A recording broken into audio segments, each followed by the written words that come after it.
Hello. Welcome to J Africa's Last Dance, our way toward the heart. Now listen carefully. As I drinketh this life, as I drinketh this love, as I drinketh this warmth, as I drinketh Joshua, as I drinketh this space, as I drinketh this sensual texture, as I drinketh this perceptive texture, as I drinketh this moment, as I drinketh this presence, Joshua, as I drinketh this love, as I drinketh.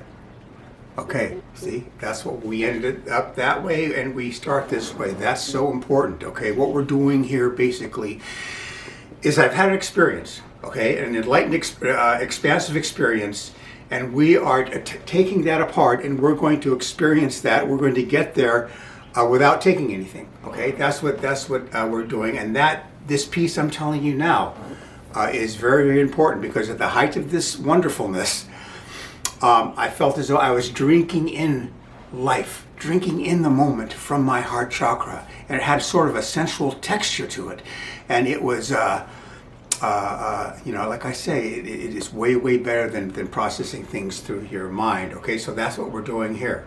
All right, you can do this anytime. I do this, like I say, I was just out the other day at the lake.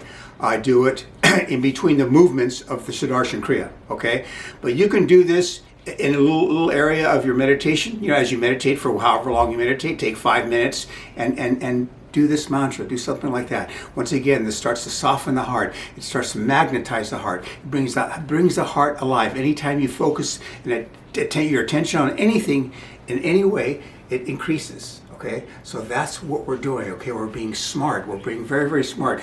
We're using drugs the way they're intended to be used. You see an experience and you want it. You want it real. You want it for good. You don't want it temporary. And then you go after it. And we are going after this. See, that's what this is all about. All right, and even more than that. Okay, so I'm up at the lake, in the middle of Sudarshan Kriya, in my crystal home, my crystal cathedral, and I'm doing these mantras in between the movement breaths of the Sudarshan Kriya. And to take it up even a notch further, what Paramahansa used to say to his most beloved disciples, his closest disciples, he said this: listen to my words, listen to the way this is my speeches and stuff like that. But more importantly, stay under the ray, stay in the vibration of the masters, in self-realization fellowship, which is Yogananda's, what he initiated. There are 5 masters in which this whole thing is based on. Babaji, which is at the top of this, like a cross. Babaji here. Lahiri Mahasaya here, who was Babaji's devotee, disciple. Sri Yukteswar, who was Lahiri Mahasaya's disciple. Paramahansa Yogananda, who was Sri Yukteswar's disciple. See how that all works? That's how it works in India. And then Jesus Christ right in the center, okay? And now, as I'm doing these in my crystal home, in my crystal cathedral, I'm imagining that cross, those people right there with me as I'm doing these exercises, as I'm doing these techniques, and as I'm doing these mantras, okay? It magnifies the whole process. It brings it around, brings what we want faster, brings it to us faster, okay? Now that whole configuration of gurus, of spiritual masters, ascended masters is what they are, has special meanings to me. I've spent a number of all-day meditations before Christmas. Paramahansa Yogananda started a all-day meditation for the season of Christmas. Okay, usually a Sunday before Christmas, or maybe the day before Christmas. I think it shifted around a little bit, but I've done that at Ananda in Palo Alto, and you are there all day. It's not as hard as it sounds. I mean, it starts at 10, ends at 6. You do a 45-minute meditation. You do an hour, and then you do a 100-minute meditation, which is an hour and 40 minutes. And then you take it down to 45 minutes, half hour, and there are spaces in between. There's a half-hour break somewhere too. So I've spent that much time in front, right in the front of the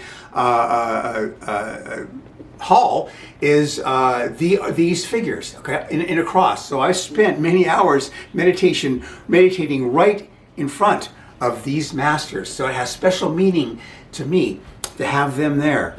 And these aren't the ones I've chosen, by the way, but this is another category, okay?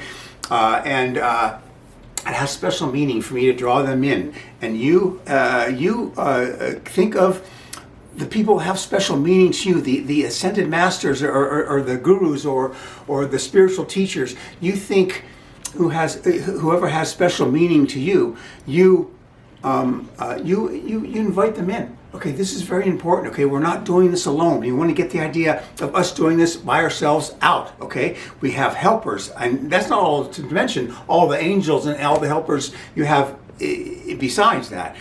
But we bring them in on this. Okay, it's a very, very clever thing to do. See how clever we are at Camden Avenue, San Jose, California.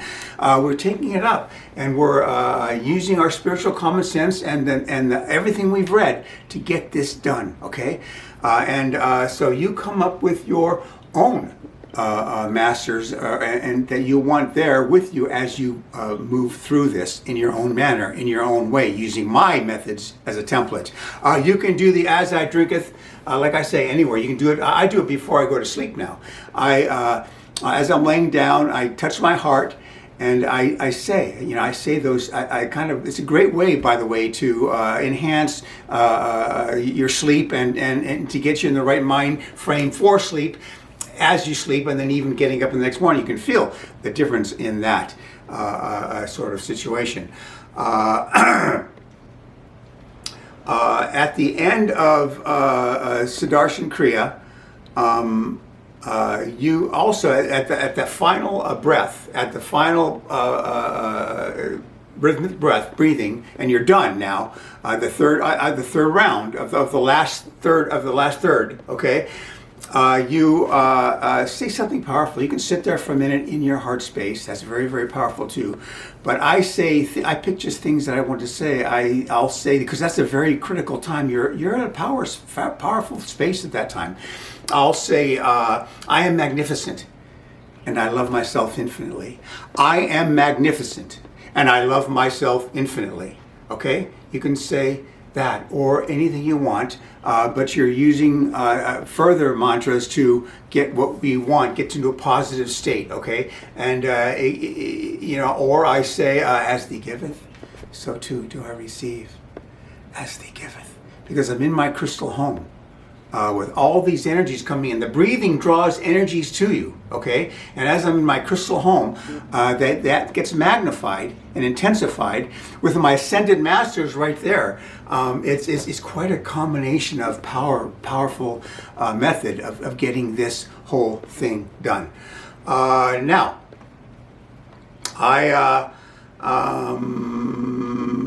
I told you before I did more breaths. Okay, when you think about it, just in the last the quick breath, the long breath, the medium breath, and the quicker breath, I did, each round I did 220, 240. Multiply that times 3. That's 700 and some breaths, 720 breaths. You know what I mean? So that's quite a feat, and you can feel it. The reason why another reason why I explained to you why I got to the extended version of this, my own version of it. Once again, they don't say do this. I've done this myself. Was this? I wanted to see if I could flush out some things. I know I have repressed things in me that I haven't seen for a long, long time.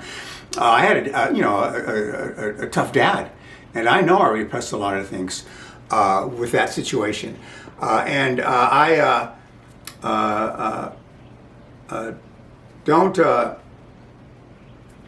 don't want them there forever. I want them out and I want them up and flushed through. And if I have to cry or emote or this or that, that's what I was trying to do when I was getting to the higher breath count. Okay, I was trying to flush out these things that I know need flushing out. That leads to an interesting discussion on psychology versus spiritual development.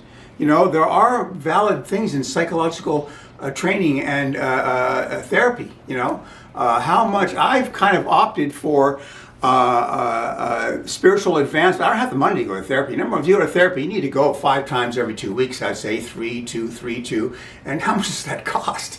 I don't have that kind of money, and I'm not going to spend that kind of money. So I'm banking on the fact that the quest for spiritual realization, the quest toward the heart, is going to flush up these things and act as a therapy of its own. Okay, and as like I say, there's another discussion we're going to have. But as you get to the heart, as that heart opens, it becomes much easier to look at all your psychological maladies, because you realize you're not them anymore. They're there, but you're really not them. You're your heart space. See? And it becomes much easier to look back and say, okay, I've got to take care of them. But in a way, when you're in that heart space, whether you have positive traits or negative traits, they're all equidistant in a way. You all look at your positive traits, those are nice. You look at the things that aren't so nice and you think, okay, well, I have to work on those. But you don't get bogged down because you know that you're not those traits, you see? And that's what happens when you get to that heart space. So what we're doing here is, I've experienced this expanded state, okay? Now we're using our wits to get to that space for good, okay? That's what we're using drugs, where they were intended to be used, okay? You see something on a drug, you like, not the expanding drugs, you're not the other drugs, but on expansion drugs, psychedelic drugs, you see something nice and you want to make it real. And that's what we're doing here, okay? We're using them for what they're supposed to be used for. Do you see? We're being smart. We're being very, very smart. Okay, now, I'm going to introduce you to the open rose ceremony. This was provided by Mother Mary, and I came across it on Awakening You, okay? Mother Mary apparently likes to be associated with the rose. Historically, she's associated with the rose. And so I came across this heart opening rose ceremony, okay? And here's essentially how you do it. You take a glass vessel. I have a glass vessel with a little plastic lid that goes on it. It's about this big. And you put in four rose quartz stones, okay? 4, okay? And you put in 1 crystal quartz stone, okay? You pour, I use purified water. I say first you pour in water and you bless that water, okay? I just take it outside. I use purified water just because I want it as clean as possible.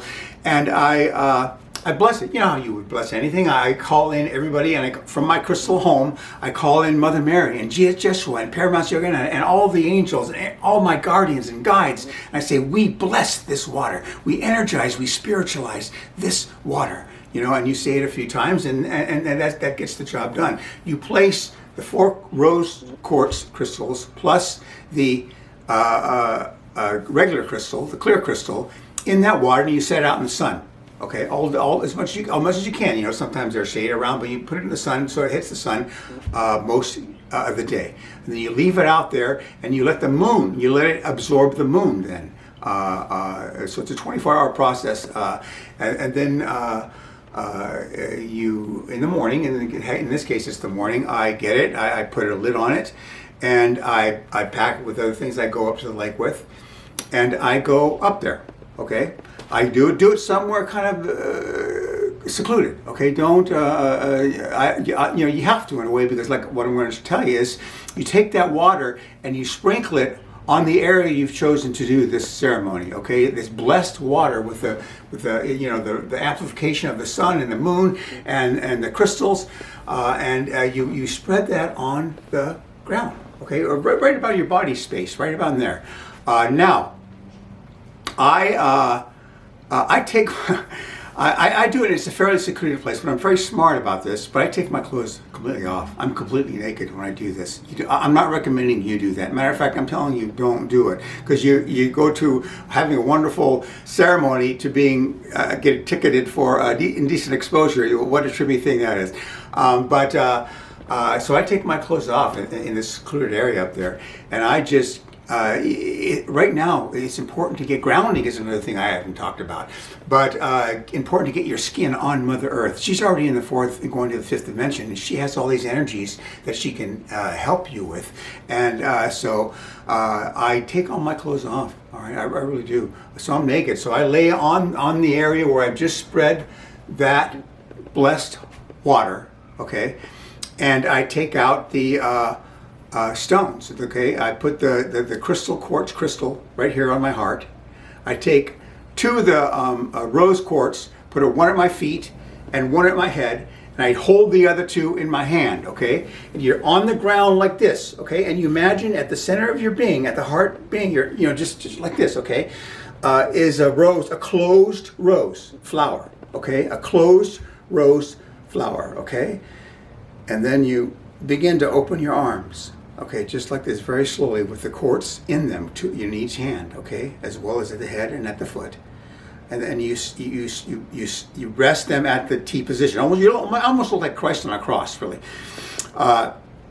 And I just sit there, and as you bring that arm down, you imagine that rose, that closed rose, opening up as you do that. So when you get to that horizontal position, that rose is now open.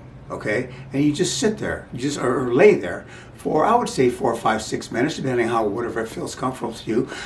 Sometimes I'll just sit there. Other times I'll say things like, Mother Mary, my open heart, my open rose, Mother Mary, help me get my heart open, Mother Mary. I'll say things to Mother Earth. You're right on the earth, and she's a consciousness, and I say, Mother Earth, help me with this new adventure. Help me open my heart. I'll say things like that, and I just stay there for about that amount of time, and then it's kind of over at that point. And I just sort of lay further on the ground just to absorb more grounding, just get more grounding in at that point. And that's essentially it. Now, there was no, I thought first, I'm going to go do this, my heart's going to be open. But it doesn't really work that way. I am going to, I don't know how, I didn't really say how often you have to do this or exactly when it's going to take hold or whatever, but I go 3 times a month, roughly 3 times a month. I do this ceremony up there just like I explained to you.